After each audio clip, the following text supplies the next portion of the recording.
And this is a beautiful crowd. This is wonderful. So I want to thank the National Building Trades Union Association of America for having me here, and Mr. McGarvey. I heard he said everything's better with bacon, so I had to get the invite today. My job is to bring the bacon to every political breakfast and lunch, and I try to bring about 190 pounds of it. I wish it was 180 pounds, though, frankly. So I want to tell you a little bit about my story. I did not really understand union or labor issues when I first ran. I was raised on a farm, as you heard, one of 9 kids, had very little interaction with labor.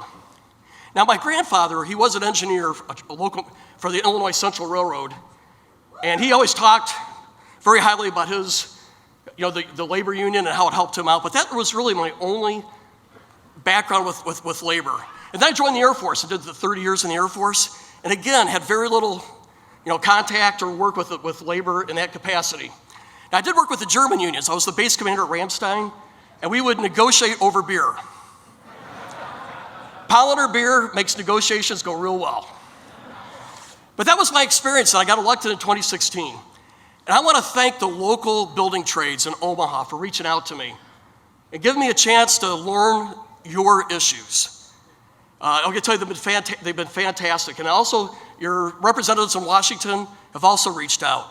And I've had to learn one step at a time what's important to you, and I agree with them. I know wages are important, comprehensive health care, pensions, safety, and jobs. And I think we can all agree on those issues. And so you've made me a believer. I thank you.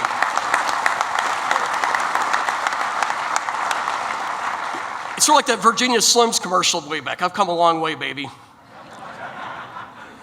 So you look at my voting record from 2017 till now, it has evolved and it's changed a lot. And it's because of the interaction and partnership, particularly with the Omaha labor trades, or the building trades, but also working up here, and I'm grateful. I want you to know the impact that you've had on me in a positive way. So when I came in, I ran as a conservative, a straightforward conservative. That's what I knew. But in the last Georgetown Index, or how they judge or assess bipartisanship, I was rated number 15 out of 435 for bipartisanship. A lot of that's working with you that's made that possible. The Common Ground Committee, they look at elected officials who seek common ground. They rated me the #1 elected official in America for seeking common ground. And again, it's the labor influence with me and our team that's made that possible, and I am grateful to you.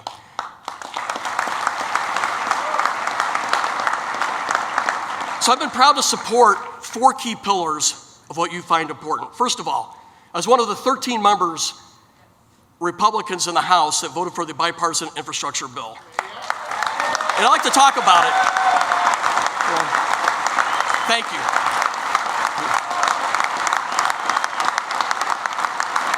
I'll just keep saying that. This is a good turnout.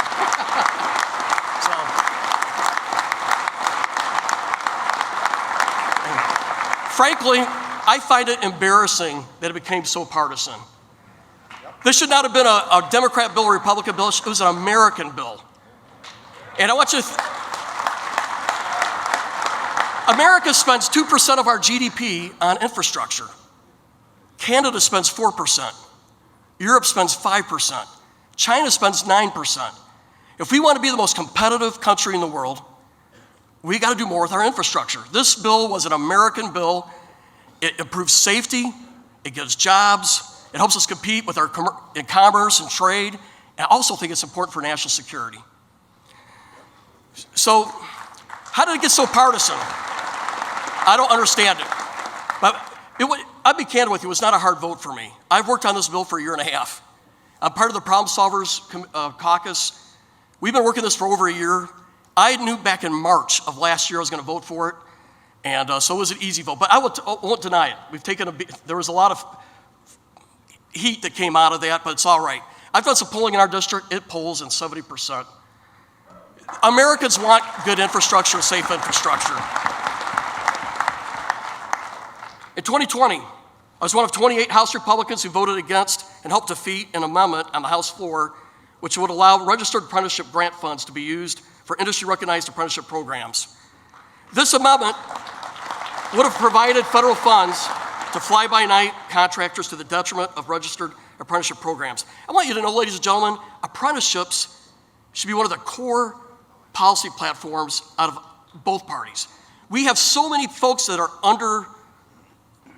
near poverty, close to poverty, that we could give these great jobs to. And apprenticeship programs are such a great way to help people get out of that and get a great trade, make a good living for their families. So apprenticeships, I think, are key, and I appreciate what you've all done there.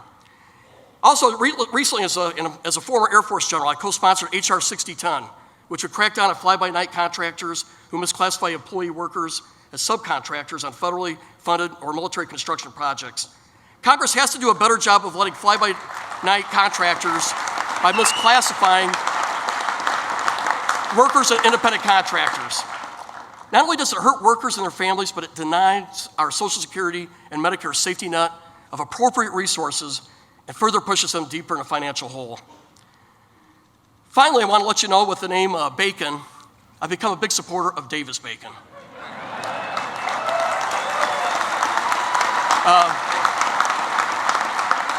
I won't deny to you, when I first ran, I couldn't tell you much about Davis Bacon. That wasn't an Air Force thing or a farm issue, but I knew it had bacon in it, and so I was intrigued by it.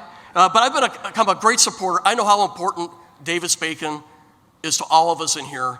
I also know it's important that we relook at those minimum wages. Inflation's at 8%. They need to be adjusted.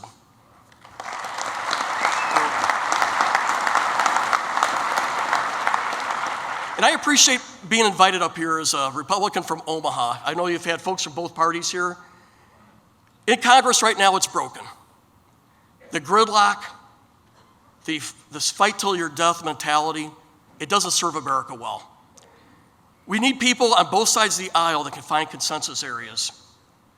And you may not get 100% of what you want, but if we can agree on 50%, let's pass that. Because we need to start making headway.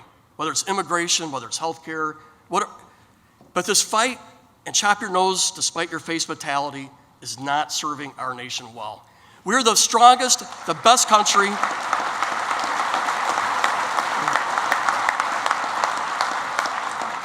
We're the strongest.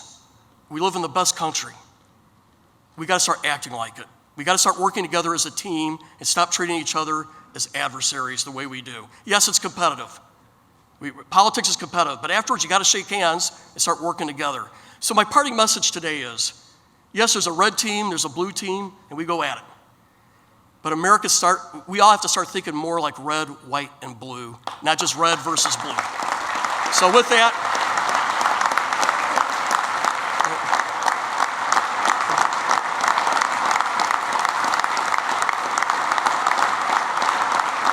thank you. I want to thank Mr. McGarvey for having me here today. I'm very honored to see a crowd like this. It's humbling to stand in front of you. I want to thank all the National Building Trades unions, all the various teams that are here. And I want to thank our Omaha crowd. Where's the Omaha crowd at? Correct? Thank you. They've been great partners with me, and I am grateful to them. Ladies and gentlemen, I know this is your last day of your conference. Have safe travels. Thank you for what you do. Thanks for working with me. God bless you.